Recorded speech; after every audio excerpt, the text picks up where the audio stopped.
we see that Bollywood couples are very happy.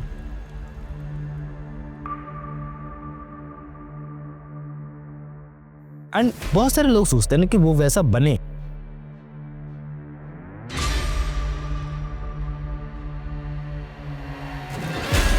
But इनकी reality अगर मैंने बता दी ना तो क्या वापस बोल, इट्स माय फादर। गंदी गंदी गालियां दूंगा। तो तुम लोग कहोगे ऐसा बनने का तुम कभी सोच भी नहीं सकते। एंड हमारे पास इतनी ज्यादा कंट्रोवर्शियल स्टोरियां पड़ी हुई है ना, उसके क्या ही कहने। First of all start that's कि करण जौहर का जो शो आता था कॉफी विद करण, जहां पर रणवीर एंड दीपिका को इनवाइट किया गया था। वहां पर हम लोग को ऐसी क्लिप्स देखने को मिली, ऐसी वीडियोस देखने को मिली कि हमारा दिमाग एकदम ब्लो हो गया कि bro that's also be happening. वहां भी ये चीजें होती हैं, रियली में होती हैं। I wasn't interested or excited by anyone else that I was seeing, and in my mind I was committed to him. I wanted to be single for a while because I had come out of a couple of difficult relationships. जहाँ पर वो अपने back and में controversial चीजें बहुत ज्यादा बोलती हैं, लाइक जब वो अपने डेटिंग फेज में थी, जब वो रणवीर को डेट कर रही थी एंड साथ ही साथ वो अदर एक्टर्स को भी देख रही थी, परख रही थी कि ब्रो ये एक्टर बढ़िया है, ये एक्टर बढ़िया है, ये मेरे जीवन साथी बेटर रहेगा। एंड उसके साथ साथ उन्होंने बहुत सारे लोग डेट भी करा उस टाइम पे। एंड जैसे हम लोग अपने रियल लाइफ में सोचते हैं कि ब्रो हम लोग को ये बंदी पसंद है, हम लोग को ये बंदी पसंद है, हम लोग इसके साथ अपना जीवन बसर कर सकते हैं, ऐसी चीज़ें दीपिका पादुकोण के साथ भी चली। एंड इसको देख के रणवीर को एकदम एक्सप्रेशन लग रहा था कि ब्रो बहुत ज़्यादा गुस्सा है, वो बहुत ज़्यादा ऐसा लग रहा था कि दिमाग ख़राब है उसका इस वजह से। एंड ऐसा लग रहा था कि घर जाके कुछ होने वाला है, सच में होने वाला है। अब भी तो तुमने बोला I was seeing other people but I would go back to him. तुमको अब याद नहीं आ रहा है? Can't remember the people. I remember very clear. लेकिन अगर मैं ये बात बोलूँ ना, और यही चीज़ रणवीर ने बोली होती ना कि उस टाइम पे मैं बहुत सारी लड़कियों को डेट कर रहा था, जांच रहा था, परख रहा था, तो भाई बहुत सारे आ जाते लोग फेमिनिस्ट वाले कि ब्रो ऐसा क्यों कर रहा है, वैसा क्यों कर रहा है, एंड बहुत सारे आर्टिकल छप जाते उस टाइम पे। बट ये दीपिका नहीं करा तो कोई बात नहीं हुई। और फिर रणवीर पे मिसोजिनिस्ट का टैग लग जाता है कि ब्रो ऐसा सोचता है दुनिया करप्टेड दुनिया। और हम लोग को इनके बारे में जानने की ज़रूरत नहीं है यार, क्योंकि हम लोग जितना ज़्यादा जानेंगे ना कि इंसानी दिमाग कितना ज़्यादा शैतानी होता है, उतना ज़्यादा दिमाग हमारा ख़राब होते रहेगा। नेक्स्ट में है द करिश्मा कपूर की स्टोरी, जिन्होंने अपने साथी संजय कपूर को छोड़ा। क्यों? क्योंकि उनके बीच में ऐसी रिलेशनशिप रही ना कि जो उन्हें फिजिकली मेंटली अब्यूज़ करते थे। एंड इस वजह से करिश्मा ने उनको छोड़ दिया कि वो रिलेशनशिप नहीं चल पाई, क्योंकि ब्रो उनके पीछे भी बैक एंड में ऐसी ही चीज़ें चलती हैं कि लड़ाई झगड़े हो रहे हैं, मेंटली और फिजिकली भी अब्यूज़ करा जा रहा है। They are like the same कि वो पर्दे के आगे जैसे ही आते हैं वो सिर्फ एक्टिंग कर रहे हैं, वो हमारे जैसे नॉर्मल पीपल्स ही हैं। एंड जैसे वो पर्दे के पीछे जाते हैं वो लड़ाई झगड़ा भी करते हैं, एंड जैसे वो पर्दे के पीछे जाते हैं उनके पीछे क्या क्या चीज़ें चल रही हैं we don't know about it. वो हमारे पास थोड़ी बहुत चीज़ें ही आ पाती न्यूज़ के through, but they are really like the bad people, really bad. अब मैं सबको बुरा नहीं बोल रहा हूँ, लेकिन दे आर रियली बैड।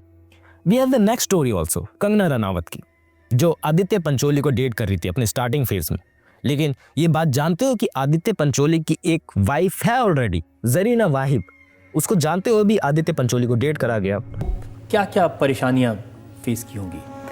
परेशानियाँ आई थिंक सबसे ज़्यादा परेशानी तो यही फेस की थी कि मैं बहुत छोटी उम्र की थी, और एक ऐसे जिसे कहता है कि एक बहुत ज़्यादा किसी पे भरोसा कर लेना कि हमको जो कह रहे हैं और हमको जो गाइड कर रहे हैं तो वो अच्छा हमारे बारे में समझते हैं। तो ऐसे किसी शख्स को मैं मिली जिन्होंने मुझे ऐसा कुछ ऐसे मतलब गाइडेंस दी, और उसके करके मैं काफ़ी ज़्यादा प्रॉब्लम में फंस गई। अब उसका नाम आप बताएंगी क्या मैं बताऊँ? आप बता दीजिए।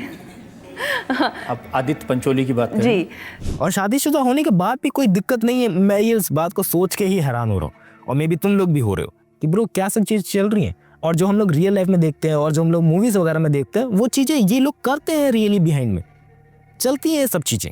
और नॉर्मलाइज कर रखा है इन सब चीज़ों को कि हाँ भाई डिवोर्स होगा, बात खत्म हो जाएगी, कुछ कंपनसेशन दे देंगे, बात खत्म, निकल गई सब चीज़ें। And how one single person can ruin so many families at one time just to promote a movie or promote herself. और आदित्य की और बात करी जाए ना, आदित्य ने कंगना को एक बार घर में बंद करके रख दिया था, एंड उस घर से भागने के लिए कंगना ने फर्स्ट फ्लोर से छलांग भी लगाई। तो उसने एक उसकी एक्स्ट्रा डुप्लीकेट की बनाई हुई थी, तो उसने जैसे लगाई वो की, मैंने वो फर्स्ट फ्लोर पे जान के घर लिया था और मैंने खिड़की से छलांग लगा दी। तो मैंने खिड़की से छलांग लगा दी और रिक्शा लिया और नंगे पैर होके मैं सन एंड सैंड में चेक इन किया और मेरा पूरा घुटना भी छिल गया था। किस लेवल तक एक मैं हंस रहा हूँ, बस मैं बता नहीं सकता मैं किस शब्दों में बोलूँ कि ब्रो क्या सब चीज़ें चल रही हैं। उस बंदी को अच्छा से छलांग लगानी पड़ी। नेक्स्ट वी हैव द जिया खान की स्टोरी, जो इन्होंने 25 साल की उम्र में ही लटक गई एंड लटकने के बाद किसी को रीज़न नहीं पता चला वो क्यों लटकी, क्या हुआ उनके पीछे। What is this fame? It is the devil's game. But लेकिन जब उनकी व्हाट्सएप चैट्स खुली, उनसे मम्मी से पूछा गया कि इन्होंने ऐसा क्यों किया, क्या हुआ था इनके बैकएंड में, तब उन्होंने बताया कि उनके बॉयफ्रेंड सूरज पंचोली का काम है। I'm still a young guy, come on, like, I deserve more chances. कि सूरज उन्हें बहुत ज़्यादा हरास करता था। सूरज ने उसकी जो बेटर रिलेशनशिप चल रही थी उसके साथ साथ उसके साथ भी उनको डेट कर रहा था एंड इसी डेट के चक्कर में भाई जिया खान सह नहीं पाई ये सब चीज़ें एंड वो चीज़ें बहुत ज़्यादा टॉक्सिक बढ़ गई। तो सोच लो भाई, बड़े बड़े एक्टर्स भी ये सब चीज़ें सह नहीं पाते एंड मैं उनको बड़े का नाम तो ज़रूर दे रहा हूँ। They are the normalized people like this, they are doing their work in the big भाई सिनेमाज में वर्क कर रहे हैं and we are doing that type of work, normalize work, so they also can't handle that pressure. Next we have the story of the Pooja Bhatt, जो बेटी है महेश भट्ट की and इन्होंने अपनी लॉन्ग टर्म बेस्ट फ्रेंड के साथ ही शादी करी थी, रणवीर शौर्य। लेकिन ये टॉक्सिक रिलेशनशिप ज़्यादा दिनों तक चल नहीं पाई। लाइक नॉर्मल घरों में हम लोग क्या देखते हैं, नॉर्मल टीवी में हम लोग क्या देखते हैं कि कोई बंदा घर में आया, दारू वारू पी, अपने आप को भी मारा, मतलब अपने आप को भी थोड़ा बहुत टॉर्चर का एंड साथ ही साथ अपने बीवी को भी मार रहा है, बच्चों को भी मार रहा है एंड ये सैड स्टोरी हम लोग को हर जगह देखने को मिलती है क्योंकि ये चीज़ें नॉर्मलाइज कर रखी है सिनेमा ने एंड साथ ही साथ यही चीज़ें इस बंदी के साथ भी हुई। That you have spoken about the industry completely camping against you, ganging up against you, and then the industry people. There have been people, Pooja Bhatt and everybody, who have said that you have been physically violent with her. So can you please explain that point? What is your take on that? चलो end. Sorry Nayan, आप see you Nayan. Thank you so much. You bit off more than you can chew. और पूजा भट्ट को बहुत सारी चीज़ें सहनी पड़ी and at the end उन्होंने यही फैसला लिया कि हम लोगों को अब डिवोर्स ले लेना चाहिए। And next we have the most controversial or I would say most popular story, that is Rajesh Khanna. Rajesh Khanna की स्टोरी बहुत ज़्यादा पॉपुलर है एंड हर जगह तुम लोगों को फॉरम्स वगैरह पर आर्टिकल्स वगैरह में सुनने को मिल जाएगा कि उन्होंने डिम्पल कपाड़िया को डेट करा था। डिम्पल कपाड़िया से शादी करी थी, अपने से कम बहुत कम उम्र वाली बंदी से शादी करी थी एंड उस टाइम पे ट्रेंड था। उस टाइम पे राजेश खन्ना के लोग बहुत ज़्यादा फैन थे एंड वो कुछ भी गलत कदम भी उठा देना और लोग उसको मायने नहीं रखते थे, लोग उसको एज अ ट्रेंड के रूप में सोचते थे कि ब्रो राजेश खन्ना ने किया है। एंड उस टाइम पे मैं कहूँ बहुत से लड़कियों ने काट भी ली थी बिकॉज राजेश खन्ना की शादी हो गई, 7 दिन का प्यार, 8वें दिन शादी एंड उसके बाद उनकी रिलेशनशिप टॉक्सिक होनी चालू हो गई एंड उनकी 2 बेटियां भी हुई, ट्विंकल खन्ना एंड रिंकी खन्ना। एंड राजेश खन्ना इसके बाद रुके नहीं, उन्होंने इसके बाद टीना मुन्नी को डेट करना चालू कर दिया। उनके पास एक बीवी ऑलरेडी थी एंड वो दूसरी की तैयारी में लग गए एंड राजेश और डिम्पल के बीच ये रिलेशनशिप ज़्यादा चल नहीं पाई क्योंकि बहुत ज़्यादा टॉक्सिक हो गई थी, बहुत ज़्यादा ऑकवर्ड हो गई थी। ब्रो एक बंदी साथ में है एंड दूसरे के बारे में सोच रहे हैं एंड 1984 में आके उन्होंने आखिरकार डिवोर्स ले लिया एंड वो रिलेशनशिप उस हद तक जा नहीं पाई जिस हद तक उस टाइम पे क्रेज़ बना था कि राजेश खन्ना ने शादी कर ली। And the next thing we have the Salman Khan story. Salman Khan and Aishwarya Rai and उनके बीच की हम लोगों को मोटा मोटा ये बात पता है कि सलमान और ऐश्वर्या डेट कर रहे थे आपस में, लेकिन जब ऐश्वर्या ने विवेक ओबरॉय से थोड़ा बहुत संबंध बनाने की कोशिश करी, उनके साथ रिलेशनशिप बनाने की कोशिश करी, तो सलमान खान भाई अंदर से तड़प उठे कि ब्रो कैसे कर दिया तूने। एंड मैंने अपनी पिछली वीडियोस में बताया कि ब्रो कि विवेक ओबरॉय का करियर कैसे ख़त्म कर दिया उन्होंने। हाँ ये नहीं कहूँगी ब्रो पूरी तरीके से तबाह हो गए, जो वो शोहरत चाहते थे वो कुछ हद तक अचीव कर पाए हैं, लेकिन अगर सलमान खान ने बीच में टांग नहीं अड़ाई होती तो वो और ऊपर बढ़ गए होते। और साथ ही साथ इसी बिहेवियर के चलते ना सलमान खान ने ऐश्वर्या राय को फिजिकली और मेंटली भी अब्यूज़ करा एंड ऐश्वर्या राय ने बात खुल के बोली भी है कि ब्रो सलमान खान उसे फ़ोन करता था, गंदी गंदी गालियाँ देता था।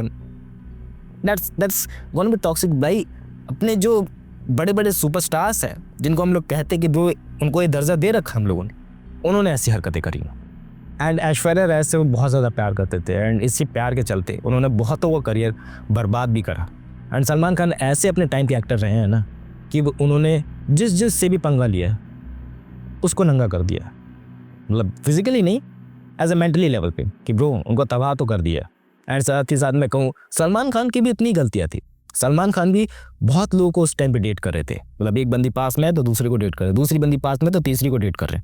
That's like the things like work, and वो करते थे ऐसी चीज़ें। Our idealism, our favourite peoples, they are doing that type of thing. और हम लोग सोचते हैं कि ये लोग परफेक्ट होंगे, इनकी लाइफ परफेक्ट चल रही होंगी, ये बॉलीवुड कपल्स हैं, ये ऐसे कपल्स हैं जो हमेशा चर्चा में रहते हैं, ये ऐसे कपल्स हैं जो ऐसी फोटोज इंस्टाग्राम पे डालते हैं कि ब्रो इनसे ज़्यादा खुश कपल्स कोई दुनिया में होगा ही नहीं। एंड हम लोग सोचते हैं कि ऐसा ही आइडियल हमें बनना है, ऐसे ही कपल्स हमें इन फ्यूचर बनना है। बट क्या होता है, उनकी डार्क सीक्रेट जब निकलते हैं ना, कि ब्रो अंदर से आत्मा काँप जाती है कि ब्रो ऐसी चीज़ें चल रही है बैकएंड में, ऐसी चीज़ें हो रही हैं। एंड बहुत सारे लोग ना फॉलो करते हैं ब्लाइंडली। मेन दिक्कत ये आती है ब्लाइंडली फॉलो करते हैं, जैसा ब्रेसलेट भाई पहनेंगे वैसे पहनूंगा, जैसे कपड़े भाई पहनेंगे वैसे कपड़े का स्टाइल बन जाएगा, जैसे बाल भाई करेंगे, जैसे थॉट्स भाई रखेंगे वैसे थॉट्स मैं अपने रखूँगा। मिलते हैं तुम्हें ऐसे बहुत सारे लोग मार्केट में मिलेंगे, बहुत सारे। उन लोगों को देख के डर लगता है कि ब्रो क्या हो रहा है समाज में, रियली कितना डार्क होते जा रहा है, कैसी चीज़ें वर्क कर रही, क्या वर्क कर रही। मेरे पास शब्द नहीं है आगे बोलने के लिए, मैं बड़बड़ाया जा रहा हूँ पता नहीं क्यों बेफालतू में, क्योंकि सुन के इतना ज़्यादा बुरा लग रहा है ये स्टोरी सुन के कि ब्रो कैसी सब स्टोरीज हमारे पास, कैसी सब। एट द एंड यही है कि bro don't follow anyone blindly.